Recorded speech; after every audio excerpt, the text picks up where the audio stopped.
William adjusted his tie nervously as he walked up the front steps of the old Victorian house.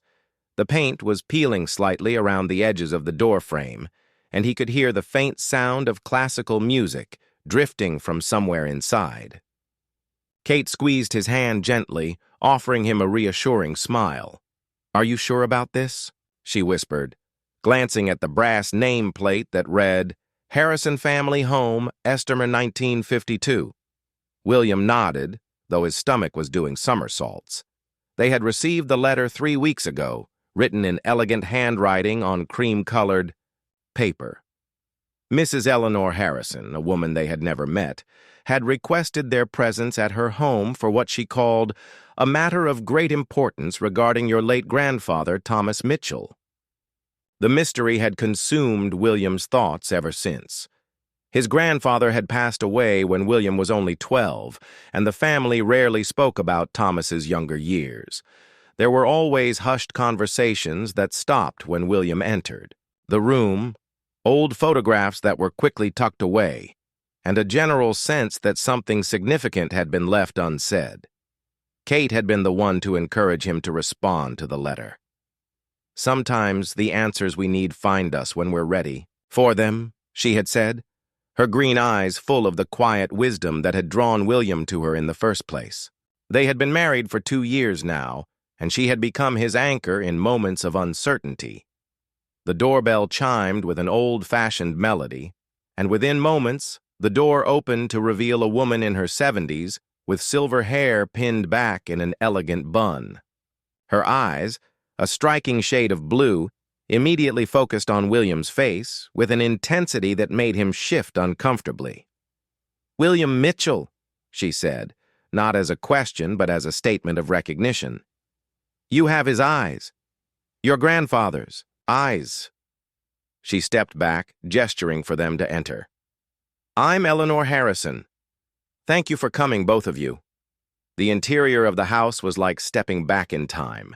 Antique furniture filled the rooms, and the walls were covered with black, and white photographs spanning decades. The scent of lavender and old books hung in the air, creating an atmosphere that was both comforting and mysterious.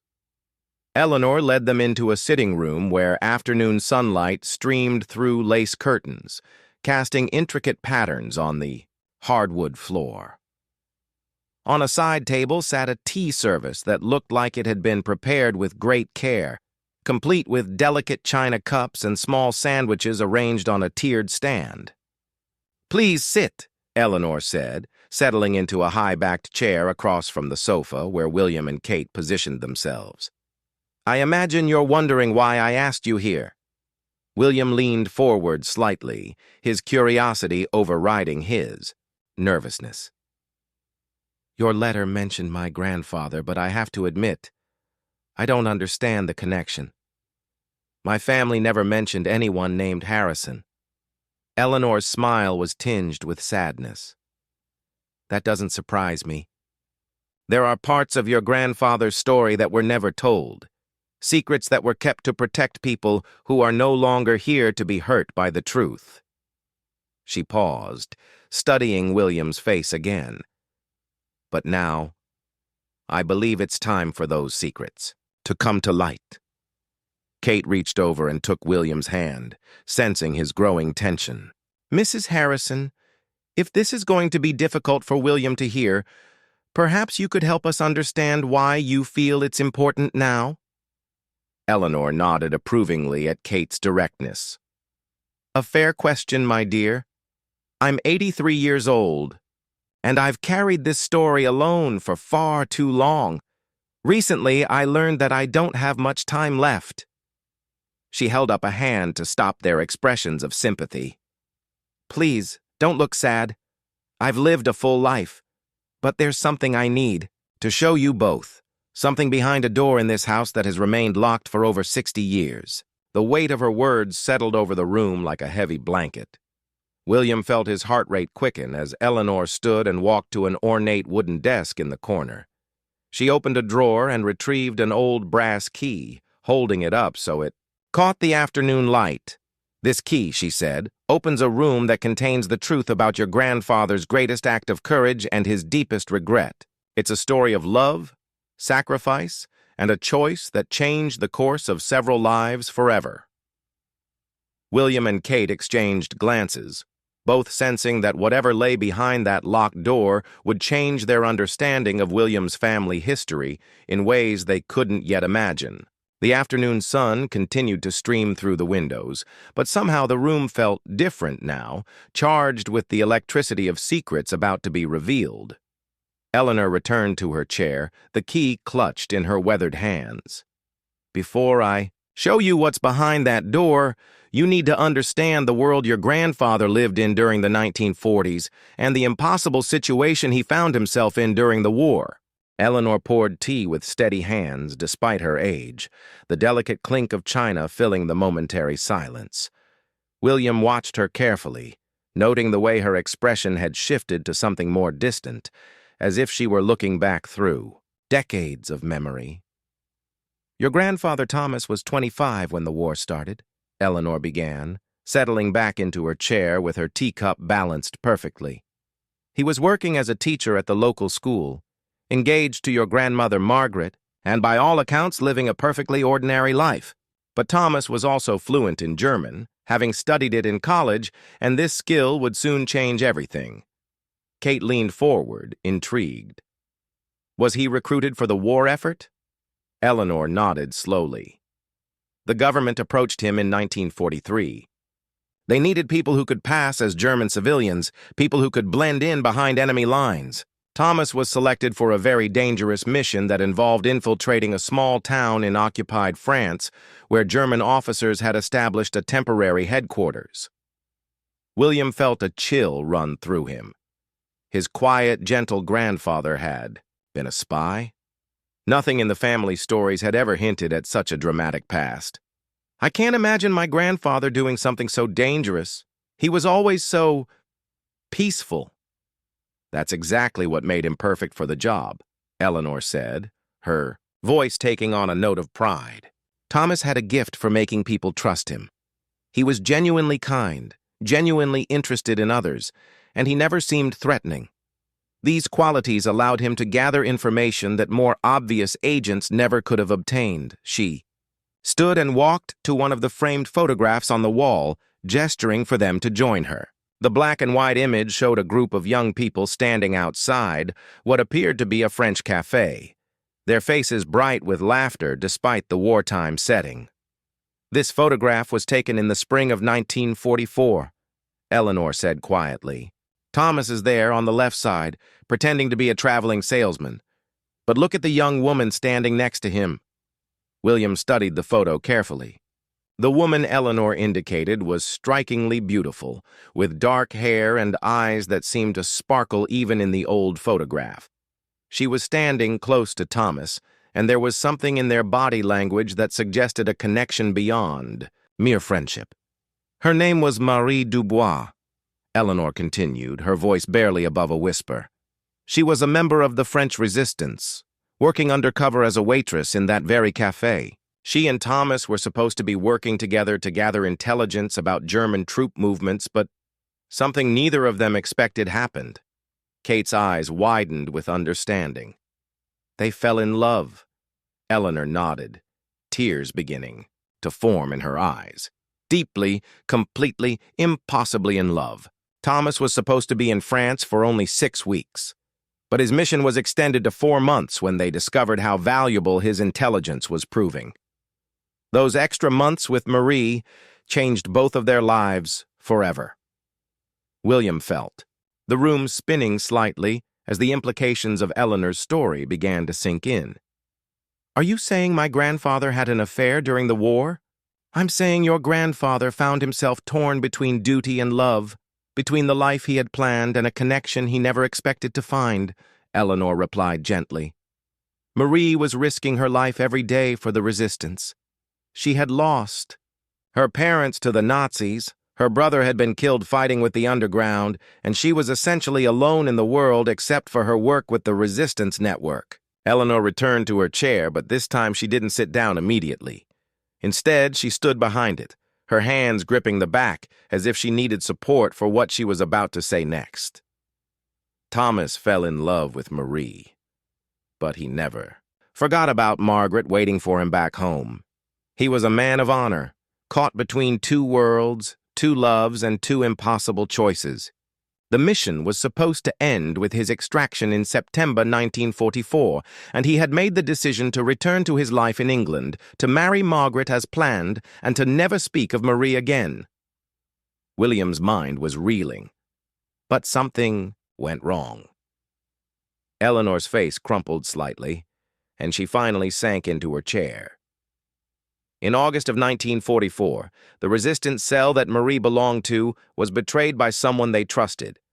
The Germans raided their safe house, and Marie was captured, along with 3 other members. Thomas learned about this when he arrived at the cafe for what was supposed to be their final meeting before his extraction. The room fell silent, except for the ticking of an antique clock on the mantelpiece. William could feel his heart pounding as he waited for Eleanor to continue, sensing that the most difficult part of the story was yet to come. Thomas had a choice to make, Eleanor said, her voice now thick with emotion. He could follow his orders, allow himself to be extracted, as planned, and return to his safe life in England. Or he could risk everything to try to save the woman he loved, knowing that doing so might cost him his life and compromise the entire intelligence network he had spent months building. Kate reached for William's hand again, both of them understanding that whatever choice Thomas had made in that moment would explain why this story had remained hidden for so many decades, and why Eleanor felt compelled to share it now. Eleanor's hands trembled slightly as she reached for her teacup, the weight of the story clearly affecting her deeply. William found himself studying her face, looking for clues about her connection to these events that had shaped his grandfather's life so dramatically. Thomas made his choice within hours of learning about Marie's capture, Eleanor continued, her voice steadying with resolve. He contacted his handler and requested permission to attempt a rescue mission. When they denied his request, calling it too risky and potentially compromising to ongoing operations, Thomas went rogue. William's breath caught in his throat. He disobeyed orders? Completely. He used his knowledge of German procedures and his ability to speak the language fluently to create false documentation. He managed to get inside the detention facility by posing as a German inspector sent to interrogate the prisoners. It was an incredibly dangerous gamble that could have resulted in his immediate execution if discovered. Kate was gripping William's hand so tightly he could feel her pulse racing.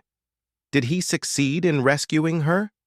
Eleanor stood and walked to another photograph, this one smaller and positioned on a side table where it could be seen from her chair. She picked it up carefully, holding it as if it were made of the most delicate crystal. He found Marie in a cell with 2 other resistance members who had been severely beaten during interrogation. She was scheduled to be transferred to a concentration camp the following morning, along with the others. Thomas knew this would likely be his only chance to save her. She handed the photograph to William, who looked down to see his grandfather's face, younger but unmistakably familiar, standing beside the same beautiful woman from the cafe photo. This time, however, Marie was holding a small child, a little girl who couldn't have been more than 2 years old. William's world tilted on its axis. Is this Marie's daughter? Yes. A child whose existence Thomas discovered only when he found them in that detention facility. Marie had never mentioned her daughter in their months together, trying to protect both the child and Thomas from the complications this knowledge would bring. Eleanor returned to her seat, watching William's face carefully as he processed this revelation. The little girl's name was Sophie. She had been hidden with a family in the countryside while Marie worked with the resistance. But when Marie was captured, the Germans had tracked down the child as well, using her as leverage to try to break Marie's spirit during interrogation. William stared at the photograph, seeing his grandfather's eyes filled with a tenderness he recognized but had never fully understood. He rescued both of them. Thomas managed to get all 3 prisoners out of the facility by convincing the guards that he needed to transport them to a different location for specialized interrogation. His German was perfect, his forged papers were convincing, and his natural authority made the deception work. But escaping the facility was only the beginning of their problems.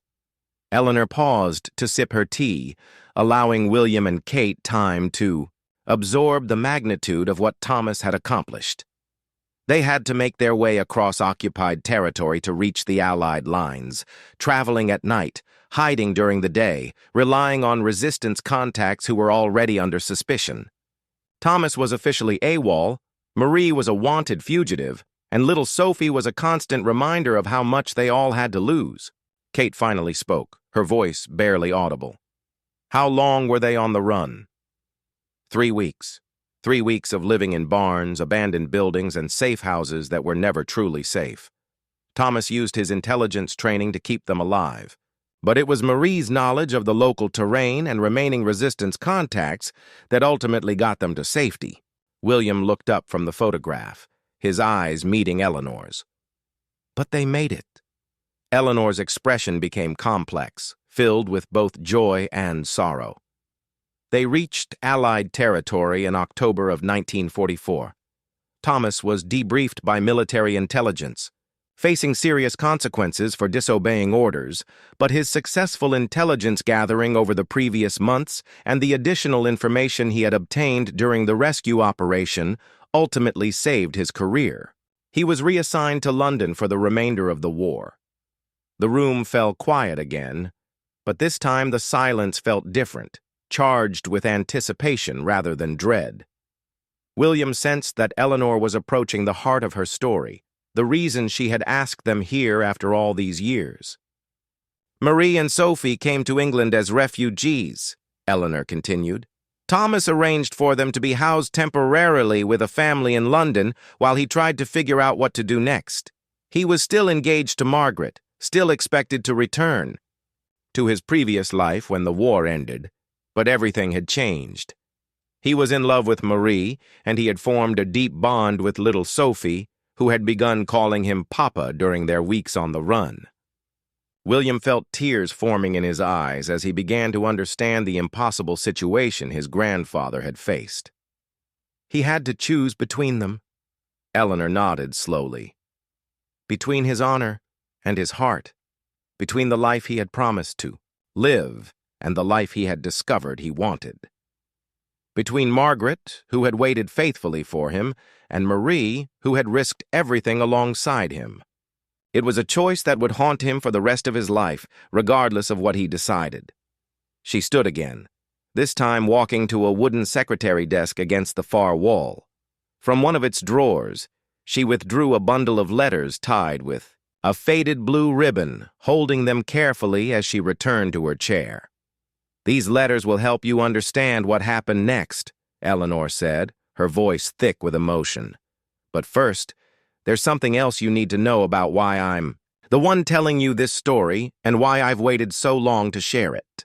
Eleanor held the bundle of letters against her chest for a moment, as if drawing strength from their weight. When she looked up at William and Kate, there were tears in her eyes, but also a sense of peace that hadn't been there before. My name wasn't always Eleanor Harrison, she said quietly. I was born Eleanor Sophie Dubois in a small village outside of Lyon, France in 1942. The woman you've been hearing about, Marie, was my mother. The revelation hit William like a physical blow. He stared at Eleanor, suddenly seeing the resemblance to the young woman in the photographs, the same intelligent eyes and determined set of the jaw. Kate gasped audibly, her free hand flying to her mouth. You're Sophie, William whispered, the little girl in the photograph. Eleanor nodded, tears now flowing freely down her cheeks. Thomas Mitchell saved my life and my mother's life when I was barely old enough to remember. But the memories I do have of those weeks we spent together are some of the most precious of my childhood. He carried me when I was too tired to walk, told me stories to keep me from being afraid, and promised me that we would be safe. She carefully untied the ribbon around the letters. revealing dozens of envelopes with handwriting that William now recognized from birthday cards and Christmas notes his grandfather had sent over the years. After we reached England, Thomas faced the most difficult decision of his life. He loved my mother deeply, but he also understood the scandal that would erupt if he broke his engagement to Margaret to marry a French refugee with a child. This was 1944, remember. Social conventions were much stricter, and Thomas's reputation, his career prospects, even his family's standing in the community would have been severely damaged. Kate leaned forward, her journalist instincts engaged despite the emotional weight of the moment. What did he decide to do? Eleanor's smile was both proud and heartbroken. He chose honor over happiness, duty over love. Thomas returned to Margaret, married her as planned in the spring of 1945, and began the life that everyone expected him to live. But he never abandoned my mother and me.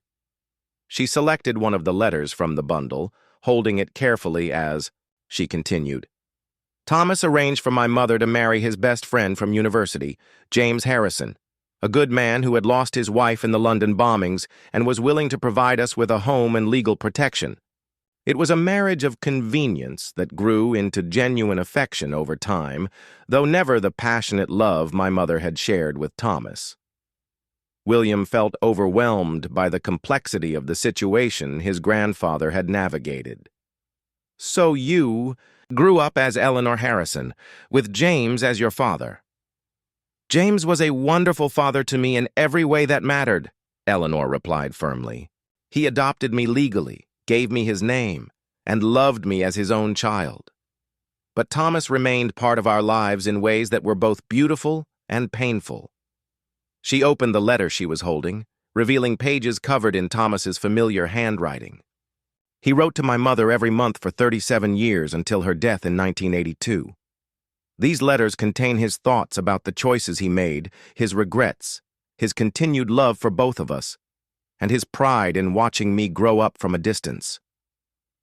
Eleanor's voice broke slightly as she continued. He also supported us financially, though he disguised it as investments and business opportunities for James. He made sure I had the best education possible, and when I showed an aptitude for languages like him, he quietly arranged for me to receive scholarships to study abroad. Kate was crying now, moved by the depth of Thomas's sacrifice and commitment. Did Margaret ever know? I believe she suspected something, especially in later years.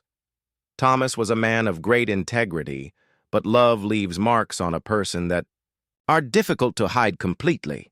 Margaret was an intelligent woman, but if she knew, she chose to respect his silence about it. William looked down at the photograph of his grandfather with Marie and baby Eleanor, seeing the scene through new eyes. Did you ever see him again after the war? Eleanor's face lit up with a memory that seemed to warm the entire room. 3 times.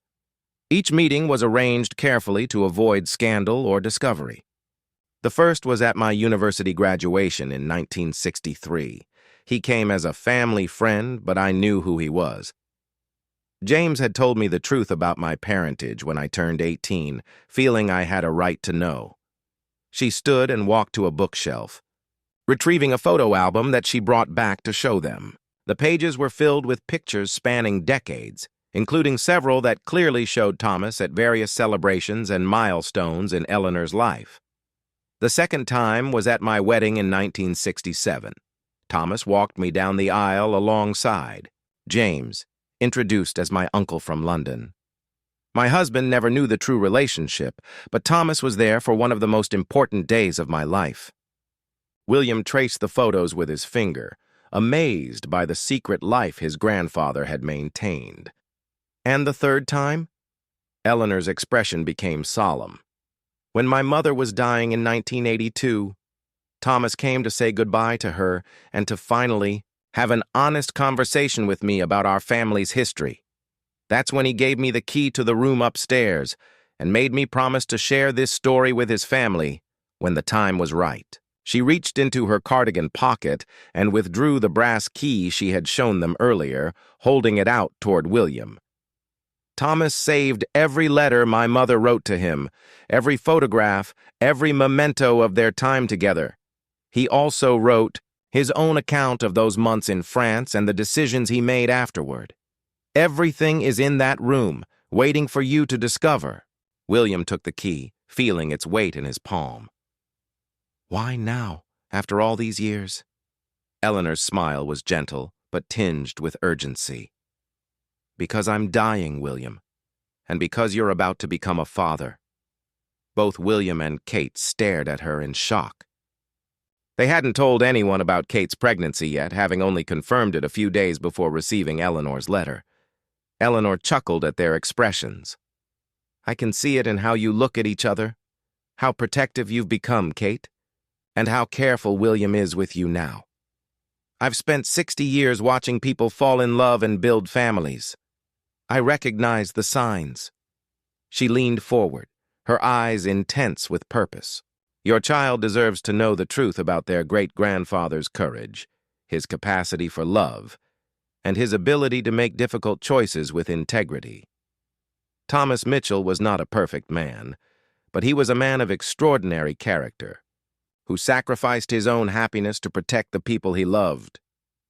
The afternoon sun was beginning to fade, casting longer shadows across the room, as Eleanor prepared to lead them upstairs to discover what lay behind the door that had remained, locked for over 60 years.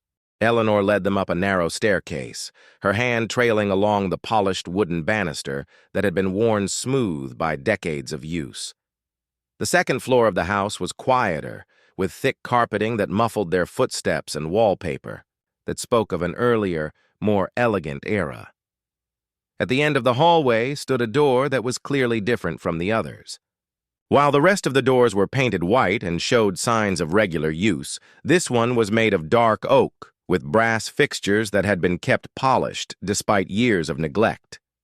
Eleanor paused in front of it, the key trembling slightly, in her aged hands.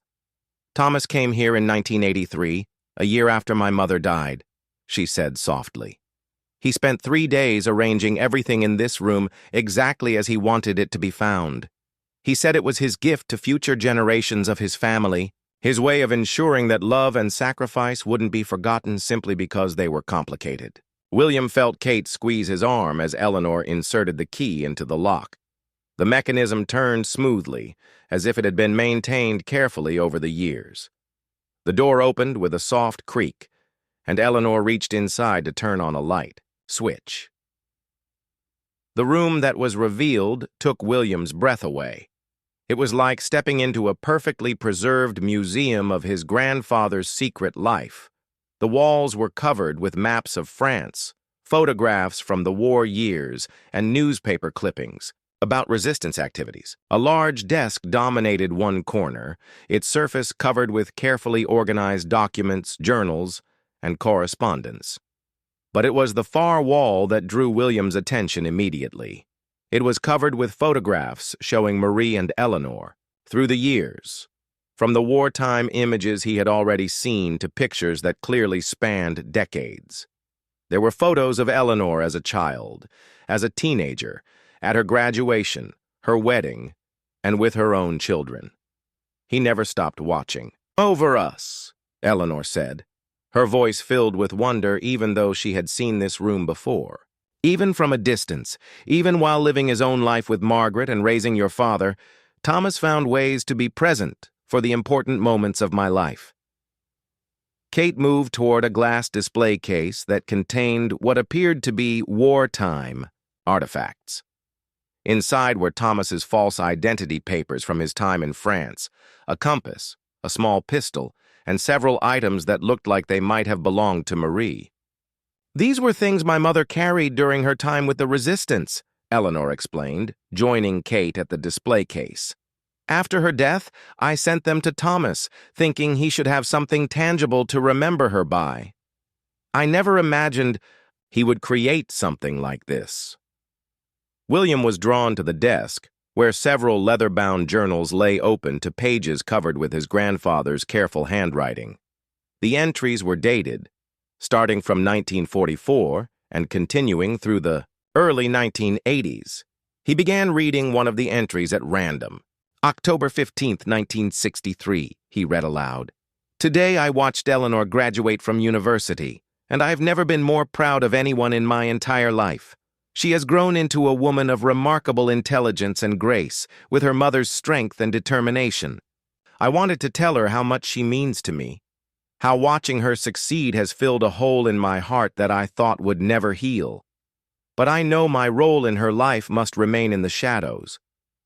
Perhaps that is my penance for the choices I made, or perhaps it is simply the price of loving two families at the same time. Eleanor wiped tears from her eyes as William's voice trailed off. He wrote about me like that for decades. Every birthday, every milestone, every achievement. He never missed an important date, even if he couldn't be there openly. Kate had moved to another section of the room where a small bookshelf held what appeared to be children's books in both English and French. Next to them was a collection of letters in a child's handwriting, carefully preserved between pieces of tissue paper. I wrote to him sometimes when I was young, Eleanor explained. James would help me send letters to Uncle Thomas in London, never knowing that he was helping me correspond with my biological father. Thomas kept every single one. William continued exploring the room, finding evidence of a relationship that had been maintained through careful coordination and deep discretion. There were bank records showing regular payments to various accounts, school reports that had somehow found their way to Thomas, and even medical records indicating that he had quietly ensured Eleanor received the best health care available. Indy. One corner of the room stood an easel holding a half-finished oil painting. The canvas showed a scene from a French countryside, with two figures walking along a country road in the distance. The style was amateur but heartfelt, clearly the work of someone painting from memory rather than skill. Thomas took up painting in his retirement, Eleanor said, noticing William's interest. He said it helped him remember things the way he wanted to remember them rather than the way they actually happened. This painting shows the road my mother and I walked with him when we were escaping to Allied territory. In reality, we were terrified, exhausted, and constantly looking over our shoulders. But in his memory, and in this painting, we were just a family taking a peaceful walk together. William felt overwhelmed by the depth of emotion contained in this single room. Every item, every photograph, every document told a story of love that had been forced to exist in the margins of conventional life. His grandfather had created an entire parallel world where his relationship with Marie and Eleanor could be honored and preserved. Kate found a letter lying open on a side table, clearly positioned to be easily found. This one is addressed to my future family, she said, looking at William for permission to read it aloud. William nodded, feeling that they had come too far to hold back now. Kate began reading in a clear, steady voice that carried Thomas's words across the decades. To whoever finds this room, I hope it will be someone who can understand that love is not always simple, and that honor sometimes requires sacrifice that breaks your heart. I made choices during the war that I have questioned every day since, but I have never regretted saving Marie and Eleanor, even though doing so meant I could never be the father to Eleanor that I wanted to be, or the husband to Marie that she deserved. Kate paused, her own emotions making it difficult to continue. William took the letter gently from her hands and continued reading. I have lived 2 lives, loved 2 families, and tried to serve both with integrity. I hope that someday, when the pain of secrets has faded, someone will understand that it is possible to make difficult choices out of love rather than selfishness. Eleanor has grown into a remarkable woman who has blessed my life beyond measure, even if she could never know how much she meant to me while I was alive. The letter continued for several more paragraphs, but William found himself unable to speak as the magnitude of his grandfather's emotional journey became clear. The room around them was not just a memorial to a wartime romance, but a testament To a man who had found a way to honor love and duty simultaneously, even when doing so required him to live with the constant ache of separation from people who mattered to him deeply. As the three of them stood in the quiet room surrounded by decades of carefully preserved memories, William felt something fundamental shift inside him. The grandfather he thought he had known was still there, but now he was part of a much larger, more complex story of love, sacrifice, and quiet heroism.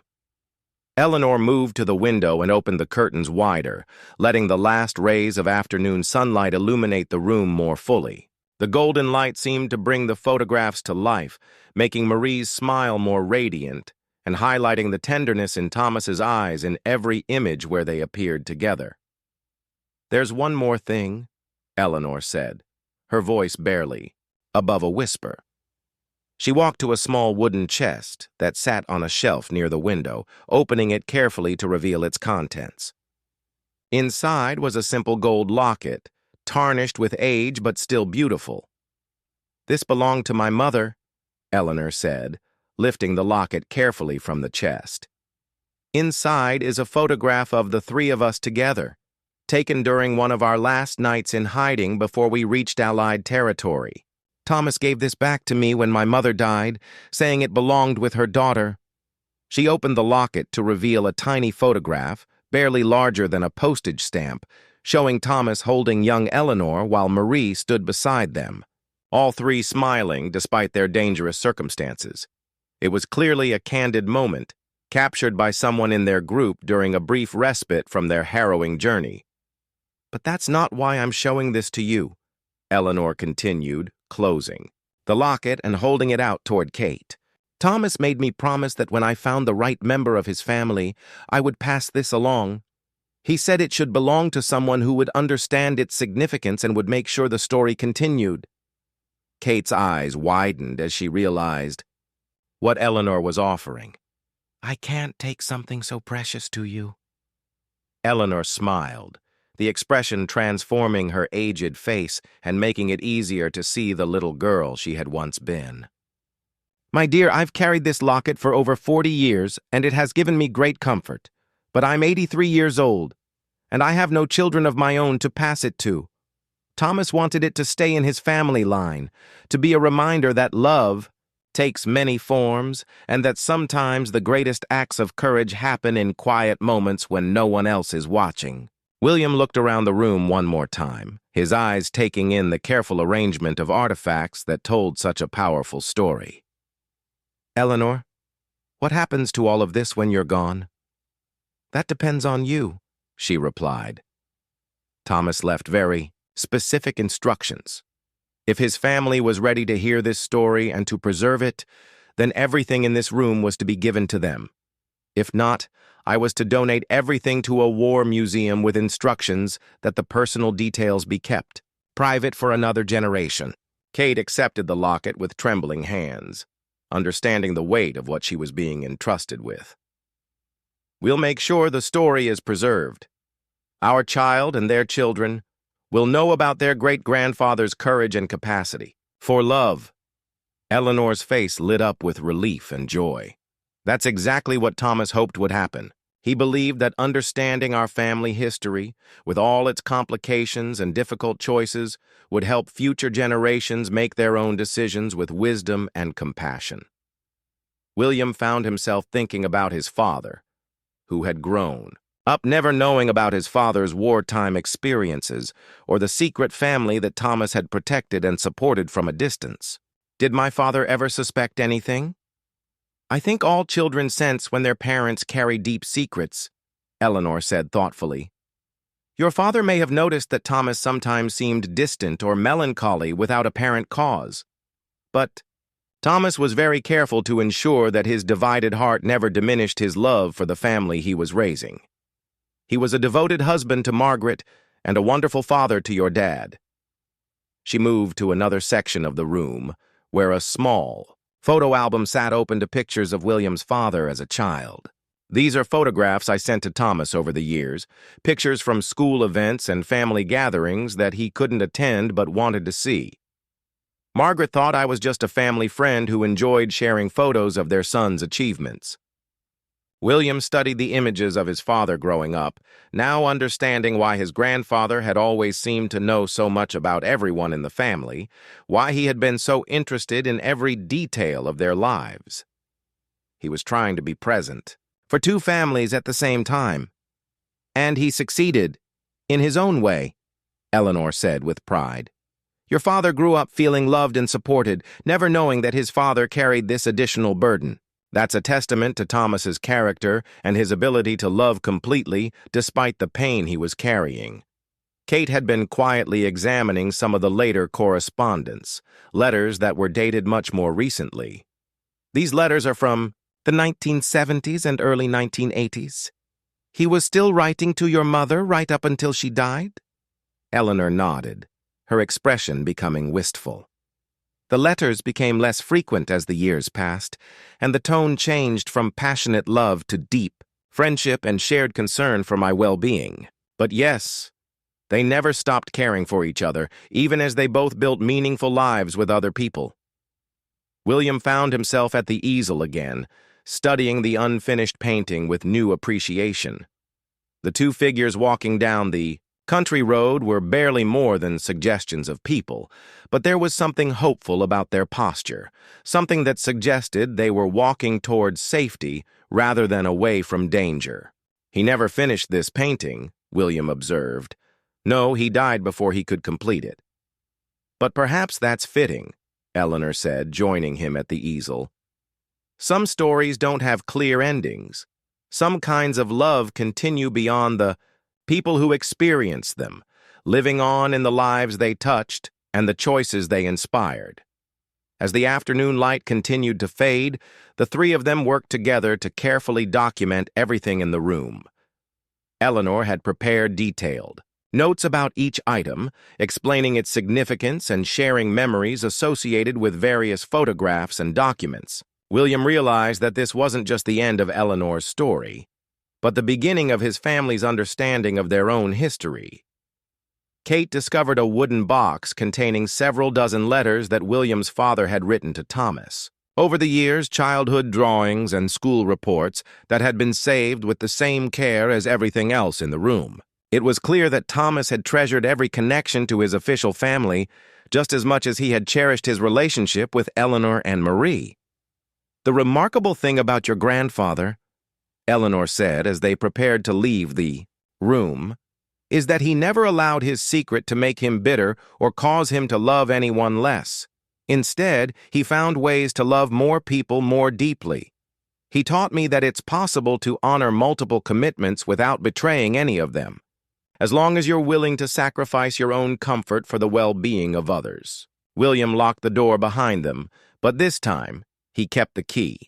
Eleanor had insisted that the room and all its contents now belonged to him and Kate, along with the responsibility of deciding how to share this story with future generations. As they sat in Eleanor's living room one more time, sharing a final cup of tea, William felt profoundly changed by everything he had learned. His grandfather was no longer just the gentle, quiet man who had taught him to fish and read him bedtime stories. He was also a war hero, a man who had risked everything for love, someone who had found a way to live with integrity despite impossible circumstances. Thank you, William said finally, the words feeling inadequate for everything Eleanor had given them. Thank you for waiting, for preserving all of this, for trusting us with something so precious. Eleanor smiled, looking more at peace than she had at any point during their visit. Thomas would be so proud of the man you've become and so excited about the child you're expecting. I think he would tell you that the most important thing you can pass on to your children is not the dramatic parts of this story, but the quiet lesson it teaches about choosing love over fear, even when love requires sacrifice. As William and Kate drove home that evening, the locket safely tucked in Kate's purse and their hearts full of a story that would change how they thought about love, family, and the choices that define a life, they both understood that they had been entrusted with something far more valuable than family history. They had been given a roadmap for how to live with courage, integrity, and an open heart, even when the path forward was unclear. The story behind the door had revealed not just Thomas Mitchell's secret, but a way of understanding that true heroism often happens in the quiet moments when we choose to love completely, protect fiercely, and sacrifice selflessly for the people who matter most to us.